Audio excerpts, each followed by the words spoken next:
नमस्ते। आज का अखबार में आपका एक बार फिर से स्वागत है। आज 1 मार्च सन 2024 को हम बात करने वाले हैं आज के अखबार में जो 2 मुख्य समाचार हमारे इंटरेस्ट के हैं। एक है संदेशखाली से वो जो एक राक्षस था, एक तृणमूल कांग्रेस का नेता था, शाहजहां शेख नाम का, उसे अरेस्ट किया गया है। पिछले लगभग 15-20 दिन से सारे सोशल मीडिया पर ये आ रहा था कि किस प्रकार ये एक अकेला ऐसा नेता नहीं है टीएमसी का, ऐसे और कुछ मुसलमान नेता हैं जिन्होंने संदेशखली और उसके आसपास जितना बॉर्डर वाला एरिया है वहां पर आतंक मचा रखा था। आम हिंदुओं की जो भूमि थी उस पर ये कब्जा कर रहे हैं। उनकी महिलाओं को, उनकी बच्चियों को बुलाया जाता है, उन्हें कई कई दिनों तक अपने यहाँ रखा जाता है और यदि वो नहीं भेजते तो उनके घर के जो पुरुष हैं उनको टॉर्चर किया जाता है, उनको प्रताड़ित किया जाता है ताकि ये महिलाएं इन राक्षसों के यहाँ आकर उनका मनोरंजन करें। ममता बनर्जी की सरकार कई दिनों से उसे अरेस्ट नहीं कर रही थी। अब जिस समय कोर्ट ने यह आदेश दे दिया कि यदि सेंट्रल एजेंसीज हैं जैसे सीबीआई है या एनफोर्समेंट डायरेक्टरेट है वो चाहें तो उसे अरेस्ट कर सकते हैं, तो उससे अगले दिन उसी दिन त्वरित कार्रवाई करते हुए ममता की सरकार ने इस व्यक्ति को, शाहजहां शेख को, अरेस्ट कर लिया। ये जो न्यूज है अपने आप में न्यूजवर्दी तो यही है, लेकिन उसे कैसे प्रेजेंट किया जाता है उसे हम देखते हैं। जो पहला मैं आपके साथ अखबार शेयर कर रहा हूं वो है आज का इंडियन एक्सप्रेस। इसमें क्या बताया इसे, TMC strongman Shahjahan Sheikh on the run for 55 days finally held. Strongman किसी राक्षस के लिए, किसी सीरियल बलात्कारी के लिए, किसी हत्यारे के लिए, किसी भूमाफिया के लिए जो कई वर्षों से, और ये बताया जा रहा है कि 1 दशक से अधिक समय हो चुका है इस व्यक्ति को अपनी दहशत जमाए हुए, आप स्ट्रॉन्गमैन जैसे शब्द से कहकर संबोधित करेंगे क्या? यहां पर ये लोग ग्रे में खेलते हैं। स्ट्रॉन्गमैन जो शब्द है इसके 2 अर्थ होते हैं। एक जो इसका अर्थ है कि बहुत शक्तिशाली व्यक्ति जो बहुत अपना शक्ति प्रदर्शन करता है और ऐसे ऐसे वो काम करके दिखाता है जो साधारण लोग नहीं कर सकते, उन्हें स्ट्रॉन्गमैन कहा जाता है।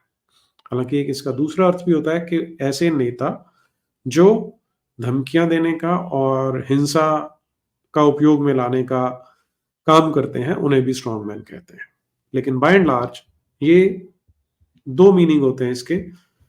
यदि ये चाहते तो इससे ज्यादा उपयुक्त शब्द यहां पर लगाया जा सकता था, लेकिन जानबूझ के नहीं लगाया। ये तो हुआ इंडियन एक्सप्रेस। फिर आइए हिंदुस्तान टाइम्स पे, Sheikh nabbed at last after high court push.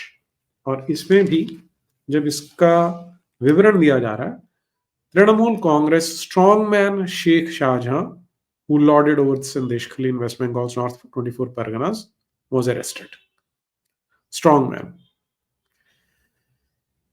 कोई डेमन नहीं, कोई डेविल नहीं, कोई रेपिस्ट नहीं, इस तरह का कोई शब्द इसके लिए उपयोग में नहीं आता। और फिर कमाल की बात क्या है कि यही इंडियन एक्सप्रेस जो उसे स्ट्रॉन्गमैन कह के प्रस्तुत करती है वो इसी पार्टी तृणमूल कांग्रेस के एक सांसद डेरेक ओब्राइन को स्पेस प्रोवाइड करती है। ये द नारी शक्ति फिक्शन, उस पर ये 2 कॉलम का उसका आर्टिकल है, खूब लंबा आर्टिकल है जो उसे प्रेजेंट करने दिया जा रहा है। ये खेल ऐसे खेला जाता है कि अब क्योंकि हमने टीएमसी का एक सांसद अरेस्ट हुआ है तो मजबूरी में इन्होंने दिखा तो दिया कि उसकी न्यूज आई है, लेकिन उसे काउंटर बैलेंस क्यों करना है? क्योंकि जितने एंटी हिंदू फोर्सेस हैं, जितने एंटी इंडिया फोर्सेस हैं, उन्हें पॉजिटिव लाइट में दिखाना आवश्यक होता है। यदि नहीं दिखा सकते तो फिर काउंटर बैलेंस करो कि जो इनके विरोधी हैं वो भी उतने ही बुरे या उससे अधिक बुरे हैं। तो डेरेक ओब्राइन उसी दिन, अब होना तो ये आयरनी चाहिए थी कि उस व्यक्ति को नारी शक्ति के बारे में लिखने का ये अवसर प्रदान करते हैं, और इस 2 कॉलम के इतने लंबे आर्टिकल में वो ये बताने का प्रयास कर रहा है कि जो मोदी सरकार है वो महिलाओं का सम्मान नहीं करती।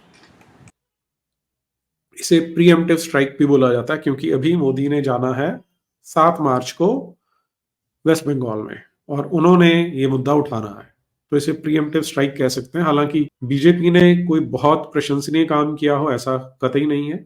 जब पानी सर से ऊपर निकल जाता है तब ये कुछ धरना प्रदर्शन इन्होंने किए हैं।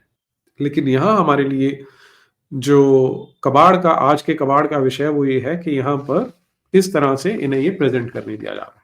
ये तो हुआ एक एस्पेक्ट जिसमें संदेश खली के केसेस को इन्होंने या समाचारों को कवर किया। दूसरा, आज ही जो हेडलाइंस बन रही है वो क्या है कि ये जो सो कॉल्ड जो तथाकथित किसानों का आंदोलन चल रहा है, जिसमें मैक्सिमम आपको केवल पंजाब के दिखाई देंगे, जिनमें बहुत सारे गुंडे घुसे हुए हैं, जिनमें खालिस्तानी तत्व प्रिडोमिनेट कर रहे हैं, भिंडरा वाले जैसे आतंकवादी की टी शर्ट्स पहन के घूमते हैं और बताते हैं, गर्व से बोल रहे हैं कि हमें तो खालिस्तान मिल जाए तो अच्छा है। मुंडे चाहे बाहर आ चाहे ਇੱਥੇ ਆ, ਉਹ ਫਿਰ ਜਦੋਂ ਸਿਰ ਤੋਂ ਪਾਣੀ ਲੰਘ ਜਾਂਦਾ ਨਾ, ਫਿਰ ਇਹ ਸੰਘਰਸ਼ ਉੱਠਦੇ ਆ, ਫਿਰ ਇਹ ਕਹਿਣਗੇ ਖਾਲਸਤਾਨੀ ਆ। ਅਸੀਂ ਹੈਗੇ ਖਾਲਸਤਾਨੀ, ਸਾਨੂੰ ਚਾਹੀਦਾ ਖਾਲਸਤਾਨ। ਜਿੱਦਾਂ ਇਹ ਕਰ ਰਹੇ ਆ ਨਾ, ਅਸੀਂ ਡਿਮਾਂਡ ਕਰਦੇ ਆ। ਅੱਜ ਇਹਨਾਂ ਨੇ ਬਾਰਡਰ ਬਣਾਤਾ, ਮੈਂ ਕਹਿੰਦਾ ਇੱਥੇ ਲਿਖ ਕੇ ਲਾ ਦੇਣਾ ਚਾਹੀਦਾ ਵੀ ਇੱਧਰ ਖਾਲਸਤਾਨ है। लाहौर पास है, दिल्ली दूर है, उसे किस तरह से महिमा मंडित किया जा रहा है वो देखेंगे।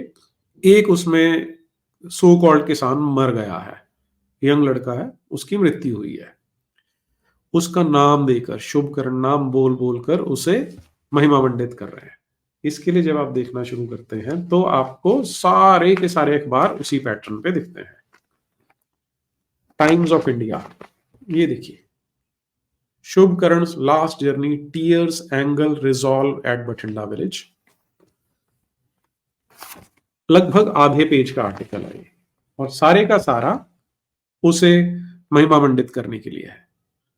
आपको जो संदेश खली की महिलाएं हैं उनमें से किसी का नाम नहीं पता, जो बेचारी दशकों से प्रताड़ना झेल रही थी, जिन्होंने अपने जीवन को दांव पर लगाकर इस बात को उठाया। আমরা কিছুই করতে পারছি না, কিন্তু আমাদের নজরবন্দি আছে, ও কখন আছে কোথায় আছে।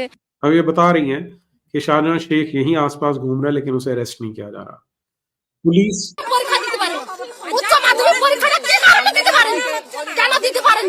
এই সন্দেশখালী পুলিশের জন্য তো আগের বার যখন মারপিটটা হয়েছিল। ये कह रही है अगर तुम नहीं पकड़ सकते तो हमें बताओ। क्या इन महिलाओं में से किसी एक का भी नाम आपको पता है? नहीं पता।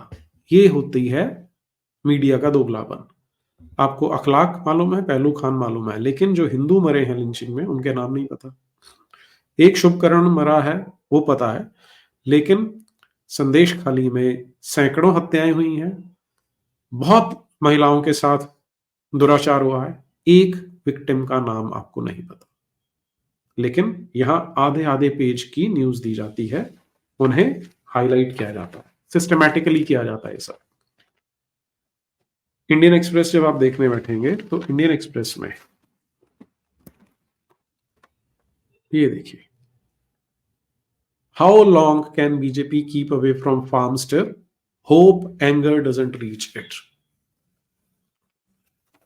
लगभग आधा पेज। और इंडियन एक्सप्रेस फ्रंट पेज पे 8 days on, Shubhkaran cremated, 0 FIR finally breaks stalemate। Hindustan Times आधे पेज से भी बड़ा आर्टिकल है, farmer's autopsy points to firearm injury. ये जो शुभकरण की मौत हुई है उसमें फायर आर्म्स के संकेत मिलते हैं। सारी न्यूज आधे आधे पेज से अधिक की हैं, बहुत फ्रंट पेज पर है। इंडियन एक्सप्रेस वाली फ्रंट से कंटिन्यू करके सेकंड पेज तक जाती है। ये मेथड है जिसमें ये काम करते हैं, बड़े सिस्टमैटिकली करते हैं कि यदि विक्टिम हिंदू पक्ष का है और परपेट्रेटर दूसरे पक्ष का है, तो आपको कभी भी जो हिंदू विक्टिम है उनके नाम नहीं बताए जाएंगे या उन नामों को प्रमुखता से नहीं छापा जाएगा। और जो उस केस में बलात्कारी होगा, हत्यारा होगा, चोर होगा, डकैत होगा, कोई भी राक्षसी काम उसमें किया हुआ, उसे कभी भी बहुत बुरे रूप में नहीं दिखाया जाएगा।